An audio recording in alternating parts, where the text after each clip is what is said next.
some of the slides that we have culled from this topic, and important things that you can learn from this. So for the first question that needs to be asked is, what do we really mean by artificial intelligence? And there are many answers to this question, artificial intelligence. But my purpose here is not to give you a definition or spend time in theoretical foundations of AI. Just understand that some people think that AI is technology that enables computers to simulate intelligence as human beings have. Of course, whether human beings are intelligent or not, that needs to be seen. We have created enough problems for ourselves, including things like climate inequality and strife and so on. Definitely many of these things are not symbols of or signs of intelligent beings. But of course, for every such unintelligent intelligence that we have intelligent intelligence as well. So not going there, but let us say that we understand what is AI, understand it as study of intelligent agents or bots that together give you some service. And this is one big change that has happened in last 1.5 to 2 years, that from classical AI, we have moved to bot-based and agent-based AI. Now, what do we really mean by agent-based AI? What is classical AI? I will explain that to you in a moment. Now, you have heard the word AI, artificial intelligence, which is about software with the ability to learn and reason like human beings. You have also heard about machine learning, which is a smaller subset of AI, which is called as machine learning. What is machine learning? I'll explain on the next slide, but understand right now machine learning as creating intelligence or discerning patterns out of data that you might have received, past data and so on. So you basically make use of that and find patterns from there. So that is machine learning. And there is deep learning, which is creating machine learning using neural networks, okay? And you process huge amount of data.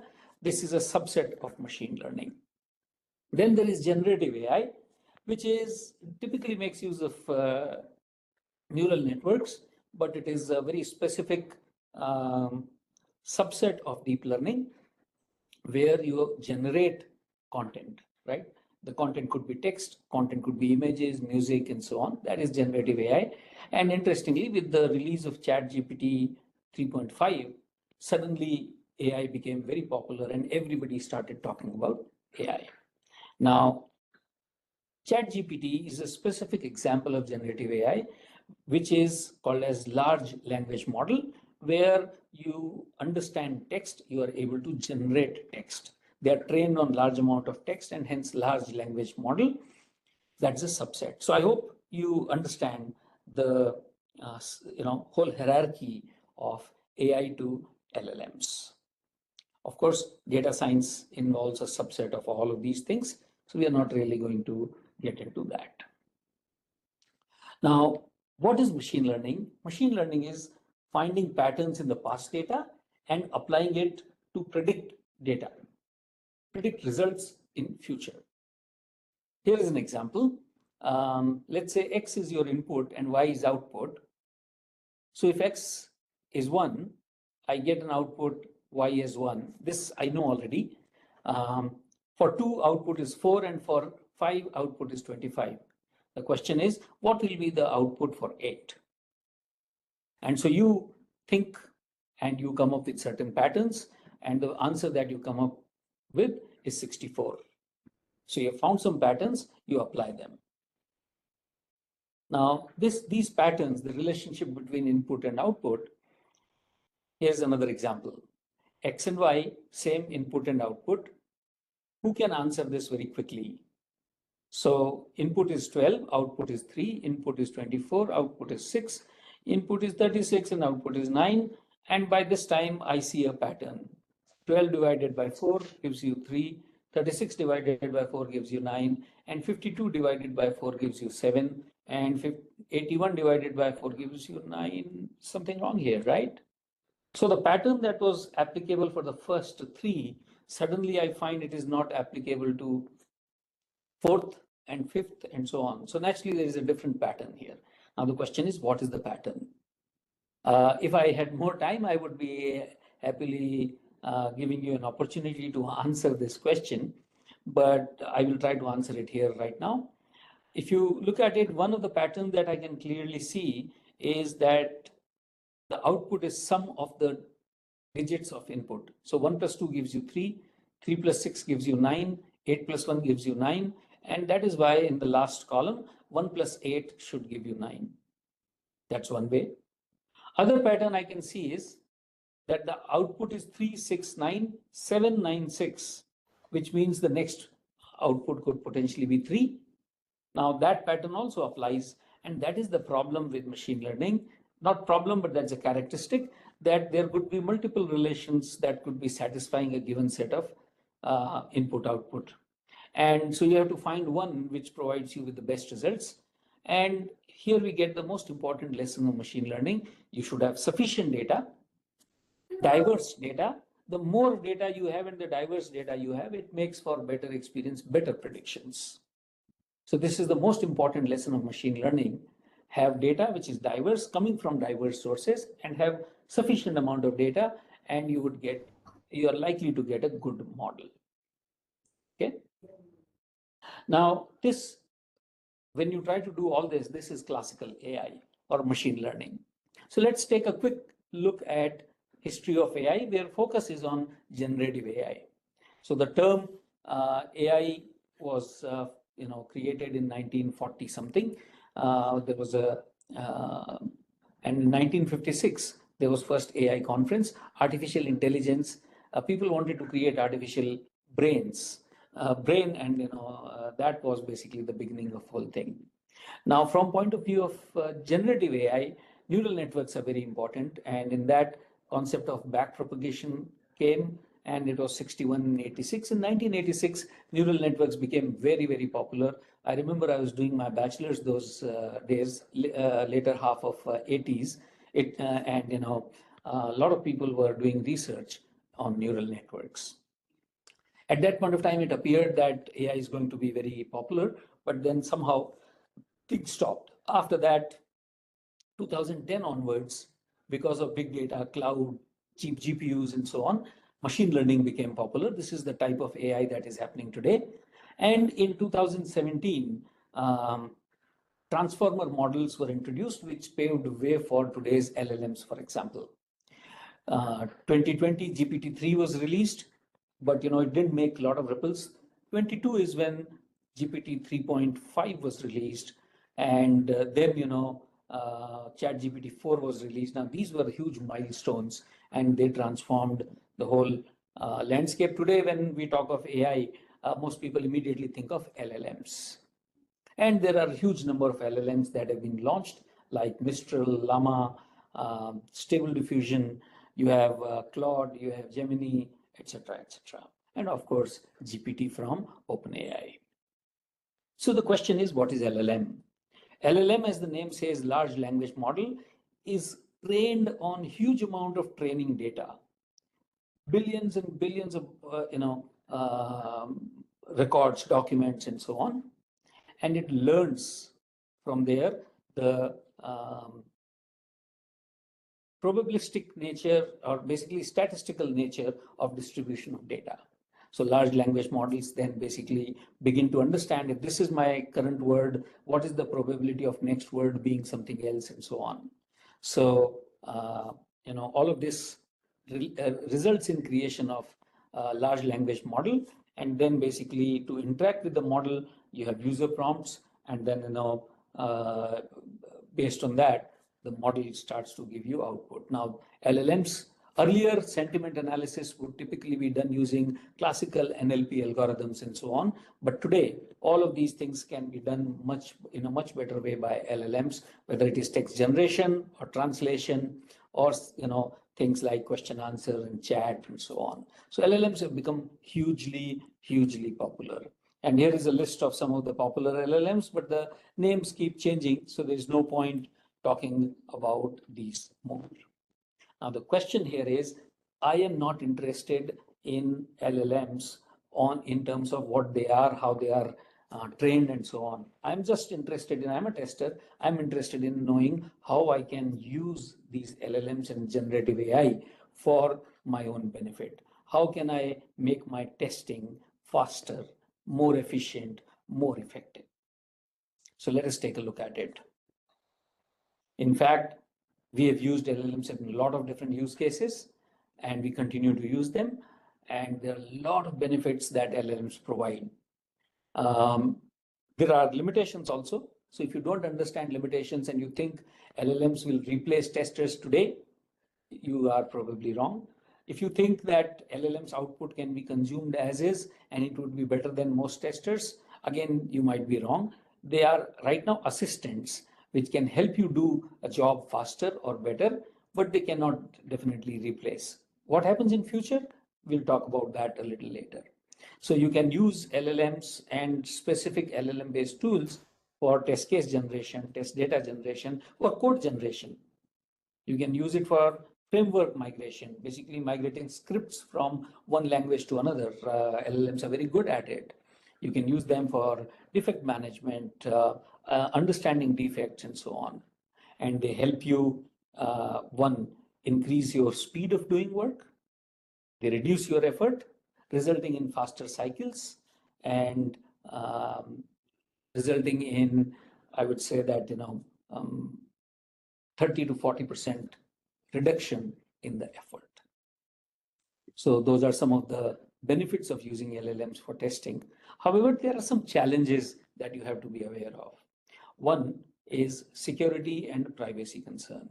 If I give my data to, say, OpenAI or any other company, and in process of asking questions, getting outputs and so on, is this okay?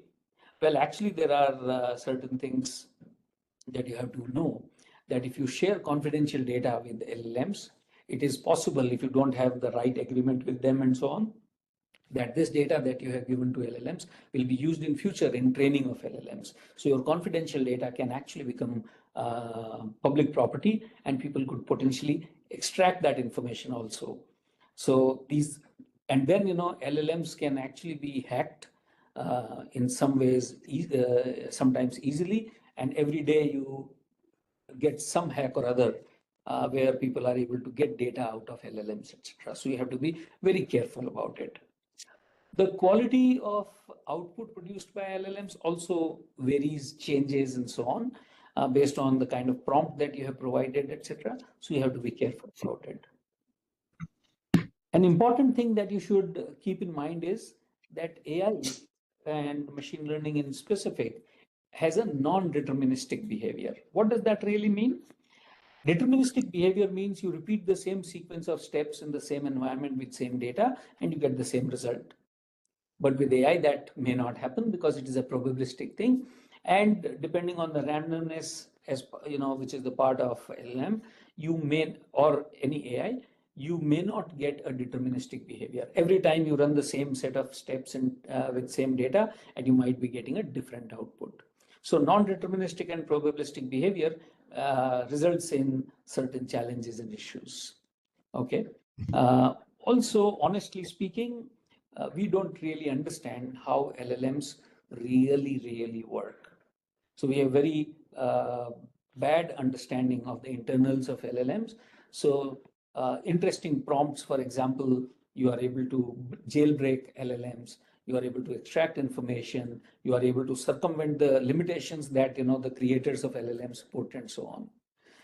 Then the output could actually be incorrect also, because LLMs don't guarantee that you will get 100% correct output. So in that case, sometimes what happens is, and this is something that happened with a customer of ours, they asked us to develop some specific LLM for themselves. And we did that. And we told them that, even if there is 95% accuracy, there are still chances that you may get bad results.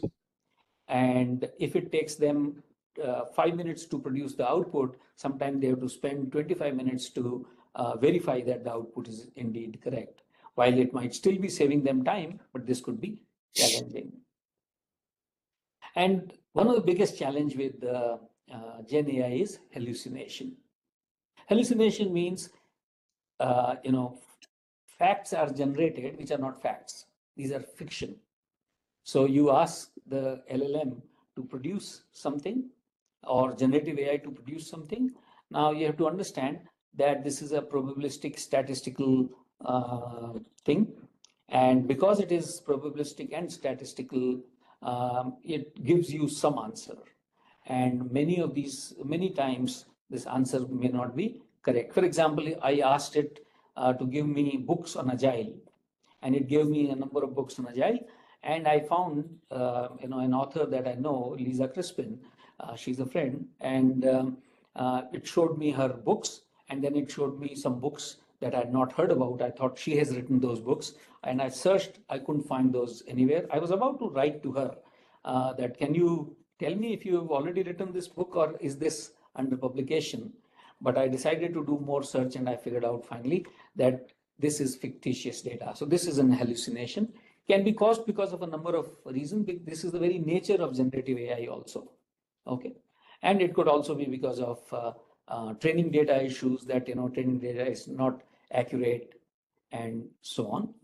So when you use LLMs, for example, to generate test cases, you have to look that LLM is not hallucinating. It is not generating test cases for a requirement that doesn't exist.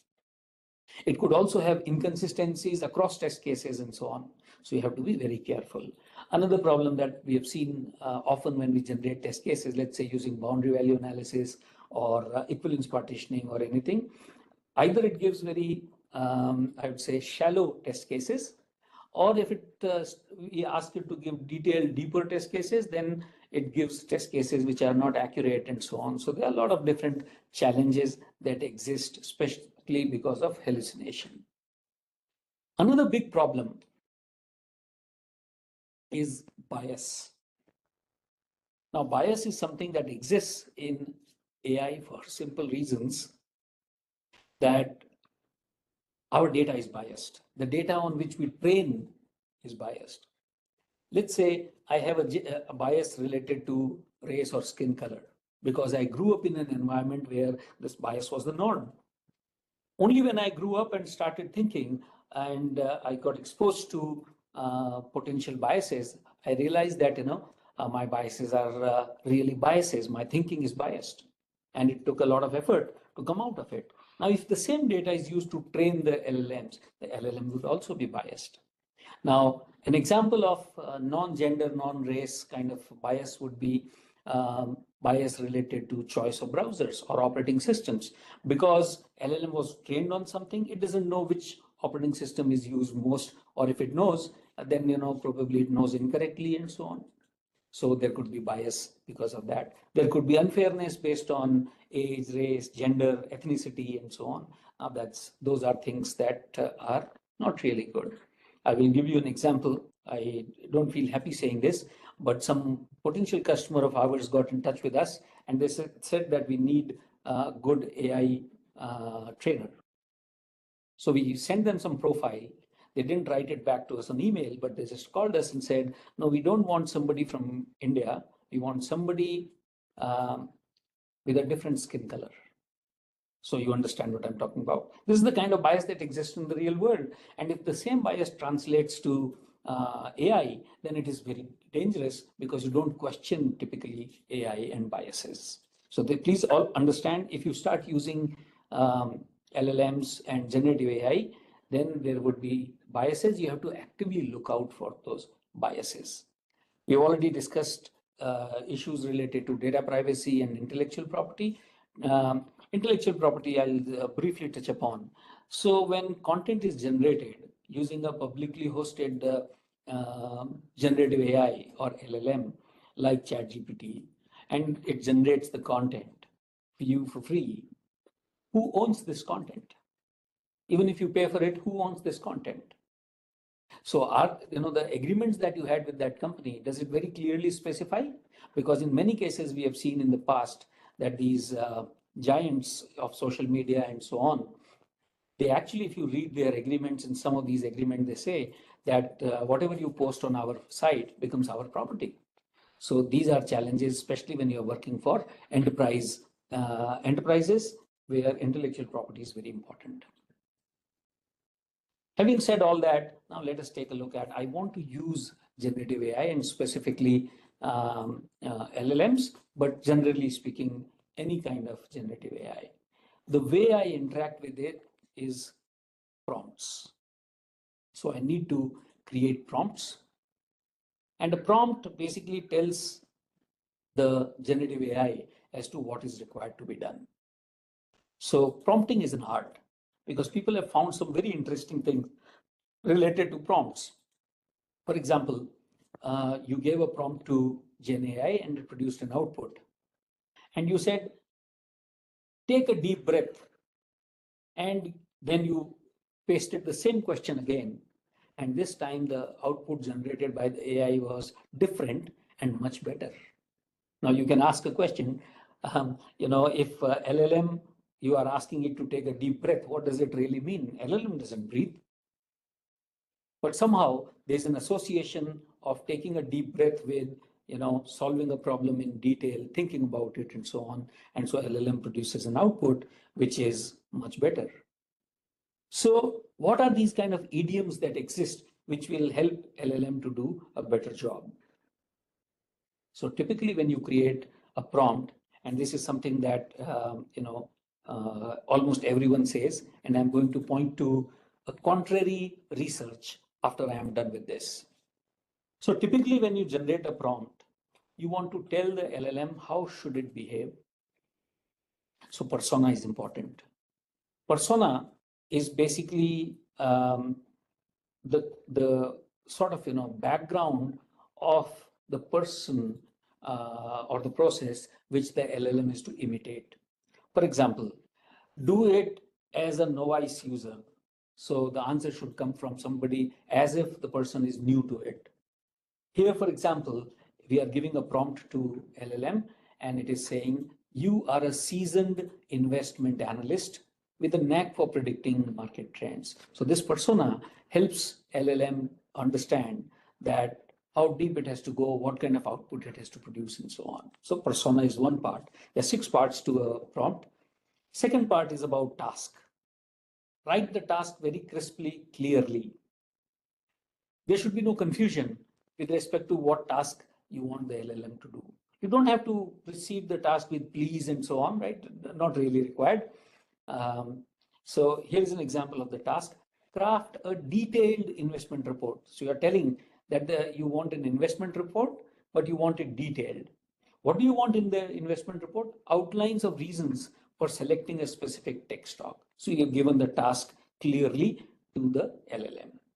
But then there are different contexts possible for which you want to do that task. If you give the context, hopefully it will help you understand things in a better way. And in this case, the context is highlight the factors that make this tech stock a promising investment opportunity. So we are giving a context that we are looking for good investment opportunity, and we want that to be highlighted. Now, LLMs are trained with huge amount of data, but to generate a specific type of output based on specific input, you can give it example. These are called as one shot or many shot or some shot learning. So here you can include examples. So here we are saying include examples of successful tech stock you have recommended in the past.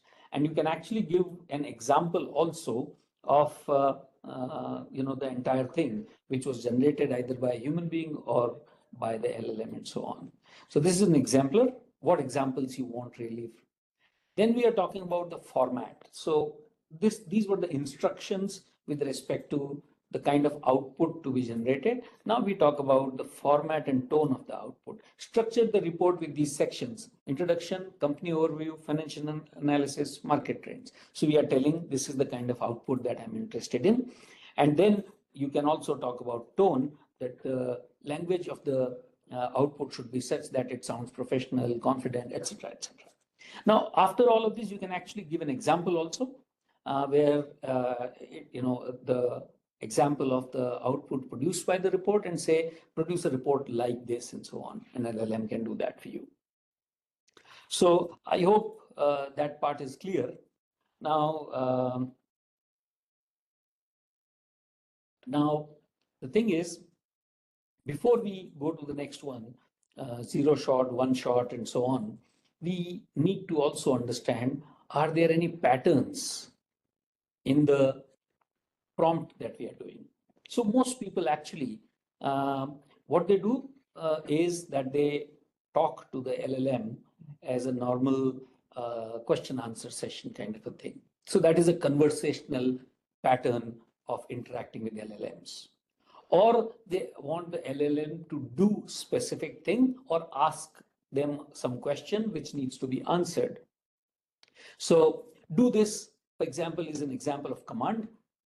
How does this really work is an example of query. So that's another pattern, command and query pattern. So we have seen two commonly used patterns for LLMs, conversation and command and query. We have also seen persona. So basically, in this pattern, you tell the LLM that it should behave like this, and that's a persona.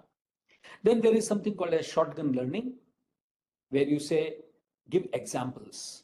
And once you give examples and say, do it like this, then you give it input, and then the LLM generates output with respect to that input. This is called as shotgun learning. There is also warm-up. So generally what happens is LLMs work in a particular context, and you have to set that context. So warm-up actually helps you set up that context. And so you ask some simple questions to LLM, you tell LLM some simple things and so on, that forms the context. So now the next question that you ask would be with respect to that context. And otherwise, LLM can generate huge different types of wide variety of outputs. This would be with respect to the kind of work that you have already done. Then there are root prompts, where you say, from now on, behave like this. And then from that point onwards, you don't need to tell it again and again and again. You set the context that, you have to behave like this. You don't have to say it again. Every query that you do after that, the LLM will continue to behave like that person. I told you about this particular thing, take a deep breath. Actually, a similar experiment was conducted with respect to prompt engineering, and people asked LLM some questions. The answers were not very good, or in some cases incorrect. So the person said, okay, solve this problem step by step. And interestingly, LLM solved the problem step by step. It understood where it had gone wrong. In a sense, it doesn't really understand, but by trying to solve a problem step by step, it has to go deep into it. So it actually corrected its mistake and generated correct output. So this is called as chain of thought, and you can actually in the prompt say, explain your output step by step. If you add it, you might find that in many cases, the output that is generated is better. And pyramid means you basically top-down approach. You start at the top and then keep going down, etc. So these are different patterns, and you can create your own patterns as well. So in the workshop, that's what we teach, how to use these patterns, how to create these patterns, which kind of pattern to use when, and so on. Now, I told you about this whole prompt engineering persona, etc. Recently, a paper was published where somebody did a comparison on large number of LLMs, where they created prompts with a persona and without a persona. And overall, they found out that with the persona, while the LLM may produce some kind of output, which is more specific, but in general, even without the persona, the output produced was equally good and so on. So persona plays no role is what they are claiming, and other people are trying to assess that and so on. So it's really interesting. On one hand, people have created a lot of papers saying persona helps, and now there is no new research which is coming in which is saying persona may not help. So we don't know exactly how this will work out. Here's an example of other mnemonics that you can create. Mnemonics are means of remembering things, right? And here's an example of one of popular mnemonic like create, which is for creating prompts. Create. C stands for character, which is the persona thing. So define the persona. R, request. So basically you ask the LLM to do something. So what is the task to be done? That is your request. Exemplar is that you provide samples for getting the exact kind of results. Adjustment, where you refine the prompt through interactions and say, instead of doing this, focus only on this aspect and give me more details and so on. And then T stands for outputs. So describe the format where you say these are the sections, subsections, where you need tables, left alignment, justification, whatever type of output you want to produce, you can give that. And then if there are any specific extras, so basically things like formatting of the sentences and so on, or spellings, etc. So you can give those kind of extras as well. So this is a create mnemonic. We created this mnemonic ourselves. It can help you. Similarly, we teach you how to create more mnemonics, and we give you more mnemonics to deal with and so on. But if you are using LLMs, there are some do's and don'ts.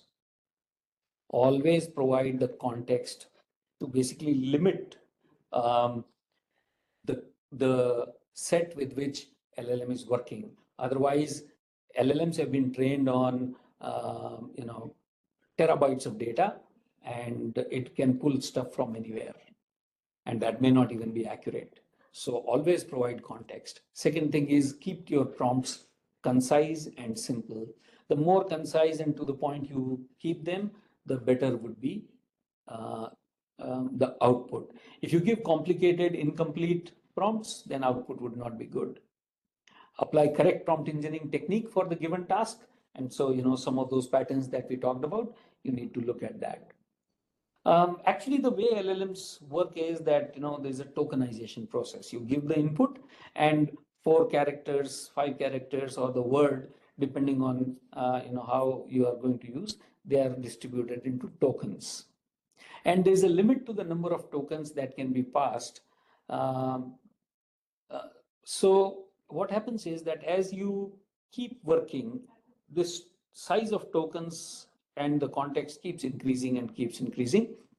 And at some point of time, what happens is you give so many tokens, so much data to the LLM that when you get the output, you get partial answers or errors and so on. So you may need to basically reset the LLM and so on. So these are things that we explain here in this workshop, so you understand what are token limits and what problems they can create and so on. All right. Second thing is, if you think that you can look at the context and provide a very highly engineered prompt, it may not work. It's not that, when you give instructions, LLM basically sets its settings accordingly and there's a rule-based thing. No, there's no rule-based things. And so even if sometimes you give a huge number of, huge amount of context and so on, then it just increases the number of tokens and doesn't really provide you more things. So don't over-engineer your prompts as well. Now, here are some practical examples of where GenAI can be used. For example, it can be used even in DevOps. We talked about test. Other uses, we'll talk about it. For example, requirements review. So we teach you how to do requirements review given different types of requirements. For example, given, when, then, or textual requirements, single line, and so on. So we teach you different techniques on how you can help the LLM expand on the requirements, ask questions, clarify the requirements and so on. And all of these become your review comments. Similarly, test case generation. But you can also generate code. You can generate code for unit testing. You can generate code for, using Copilot, for example, for DevOps related, pipeline related things. You can refactor the code. You can ask it, what are possible issues with this code, and can you correct this code, and so on. So you can generate code for infrastructure as code, unit testing, integration testing, API testing, pipeline creation, AI ops, and so on. And one of the advantages, Source McKinsey, we found that it is just a day ago that I read that Google produces 25 to 30% of its code using AI, and then human beings review and pass it. So 25% code that Google writes is today through AI, and in time to come, this is going to be maybe 40%, 50%, and so on. You can use AI, GenAI for automation as well, where you can use image-based tools. You can use GenAI for generating code for Selenium, and so on and so forth. I'm not going to go there. I'm just going to tell you a couple more things with respect to GenAI. And there are some things that only if you work with GenAI, you'll begin to understand. I'll share one very interesting example with you. We, for certain process, we gave an Excel CSV kind of a file to LLM and said, now give me sum of a particular column. And interestingly, it gave incorrect results. We must have spent a day trying to give prompt in many different ways to figure out how it will generate correct output, but we were not able to. Finally, what we did was something very interesting. We said, convert this to JSON. So we first asked it to write code to convert a CSV file into JSON file. It gave us that code. We ran that code, converted the CSV file to JSON file. Then we uploaded that JSON file. And we said, okay, now I want to do this kind of analysis, and actually produced correct results. So when it is natural language, it uses probabilistic prediction. And when it knows that it is code, or it is, things like JSON and so on. So basically it understands data as numerical data, not as part of natural language. Then it works in a different way. So that's again a very interesting thing that we have found. Another thing that we basically help is sometimes what you have is the GUI screenshots, or actually the application where you can take the screenshots of the graphical user interface. You'd find it interesting that with the ChatGPT 4.0, for example, or with the Claude or Gemini and so on, you can actually upload screenshots. And you can ask it to generate test cases for you. So you don't even have to give requirements, because you don't have requirements. People have produced an application or wireframes or mockups and so on, and you give those mockups and test cases can be generated. Of course, you have to understand prompt engineering. You have to understand the process. How do I do anything step by step and so on? And once you do that, you can actually write test cases. In fact, my company has done some really great work where we have created an application where you just give all these screenshots, and it automatically puts screenshots in a flow, that which screen comes after which screen and so on. And if once you say that this is the correct path, it can actually generate code for developing those applications. So 60, 70%, 80%, up to 80% code we have been able to generate. And it also generates test cases for all of these things. So it's a very interesting, this tool, we are working on extending this tool, and this can actually be a really good tool. So essentially, GenAI, you can also generate videos, you can also generate images, you can generate fake audios, or audio also. GenAI is also used, for example, for driverless cars, for generating simulated videos of various road conditions and so on. So it's not limited only to text, but GenAI is becoming very powerful. Most of the times as testers, we use the LLMs, large language models mostly, but image inputs and outputs can also be used. using any of these. Of course, if you want to use ChatGPT 4.0 mini and so on, there is a certain amount of money that you have to pay per month.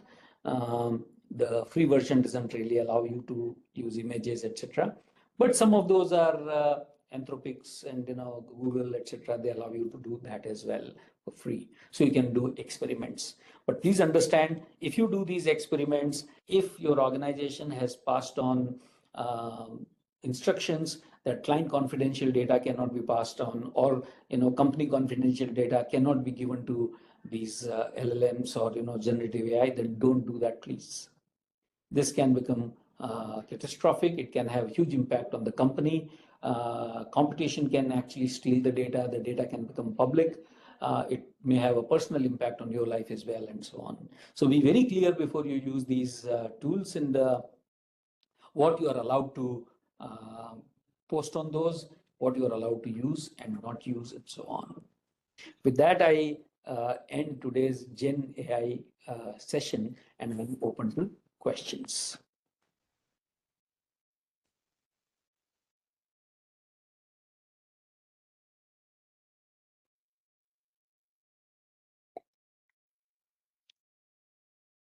Go ahead, please.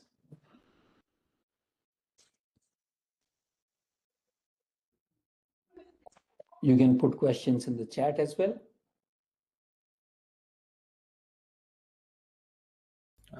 Hi, Vipul. Mohammed here. Thank you so much for the insightful SIG overall. I just wanted to ask, have you explored any tools for the test automation, maybe using AI or anything like that at your end? We have done that, and let me share, now that you asked me this question.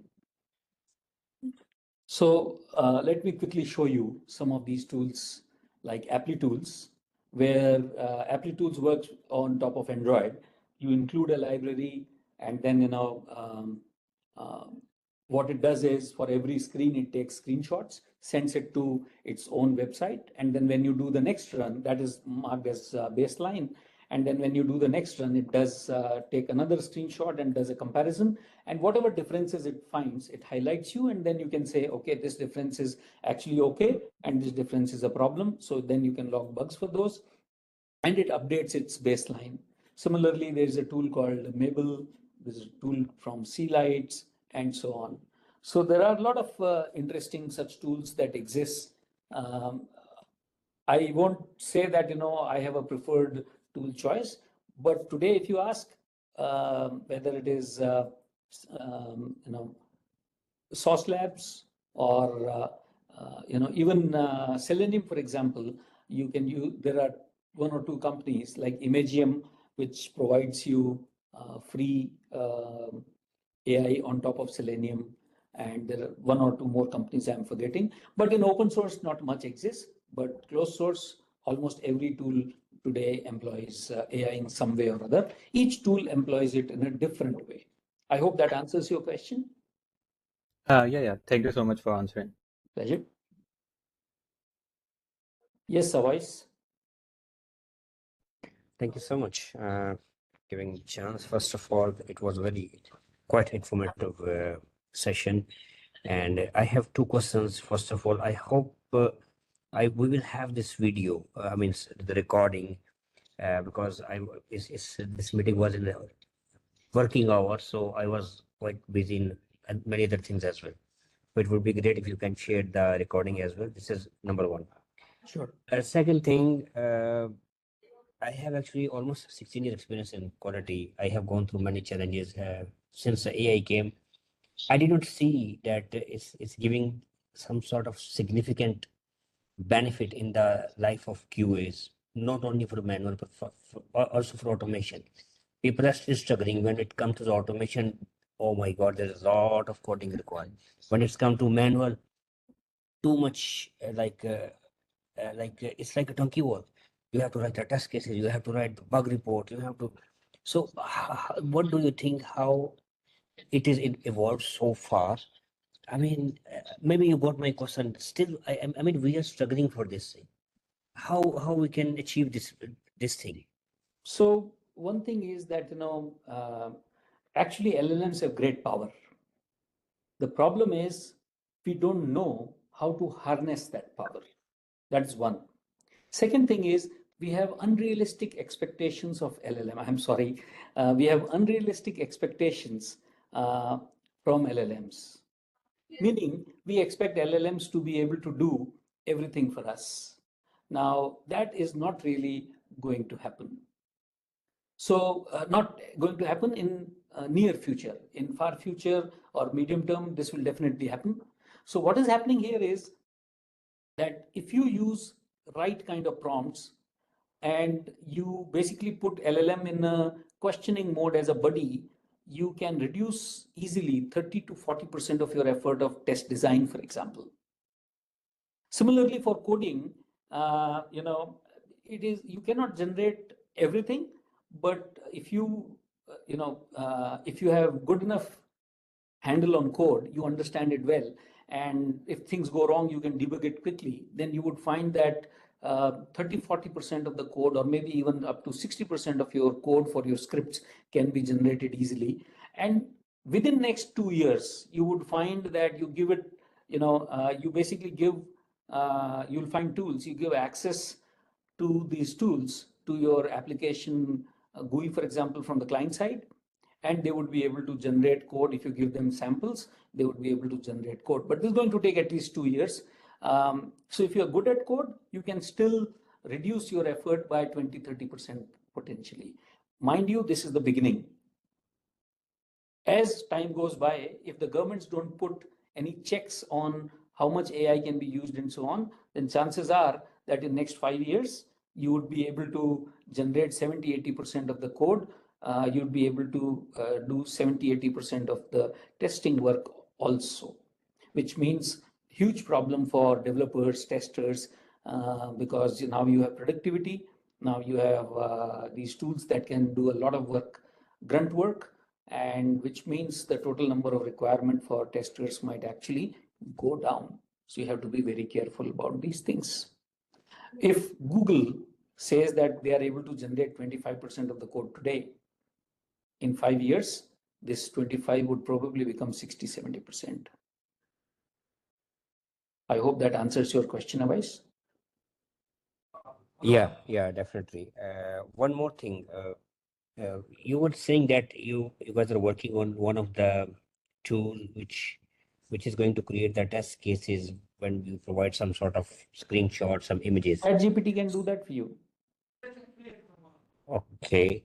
Do we have some sort of guidelines for this? This training that I was talking about, the certification, Okay. the test engineer, 3 days, that's what we teach. Perfect. Thank you. Pleasure. Karthik, you had a question?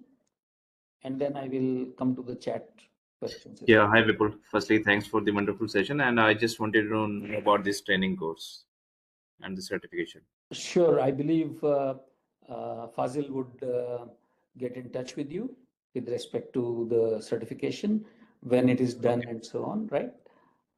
Okay, thanks Vipul. All right, so I will take Akash's question first. Any similar tool which exists for automating API test cases? I will give you example of Microsoft Copilot. Then there are other tools as well that exist. You can also use GPT-4o, the professional version, to generate specific code for specific things and so on. Reduce the exposure of endpoint to the outside world. You can actually, this goes beyond the question of GPT or generative AI. These are, security techniques that we will need to really look at in order to get that out. Vipulji, what I want to ask is like, I know that this would be covered under the training, but is there any like a quick tip from you to anonymize? Obviously, as you said, that because we would be uploading something to the model, and that model connects to the internet, because in order to train itself, and that would mean that it would use that data into the central database and maybe train other things. Any concept, any tip which we can introduce for the anonymization perspective, whether it is data, API? Independent of API, the data that you are passing on, make sure first of all, you can have some code which checks for whether the data is anonymized or not. Make sure that there's no PII within that. And you can actually ask GPT itself, for example, how do I check for PII and can you give me some code and so on? And then, you're not giving any data at this point of time, then you can basically take that code and then use that, or you can use some of the existing tools to check data for PIIs. Make sure that there's no PIIs that are used in training. Second thing is, especially for enterprises, this is possible. These companies enter into agreements where they say that we will not use your data for training our models and so on. And if you can trust those, then there you are. Other than that, there's nothing that can be done other than writing your own custom code, which check for PII before basically making an API call and so on. Okay. Yes, that answers. Thank you so much. Pleasure. Dharani?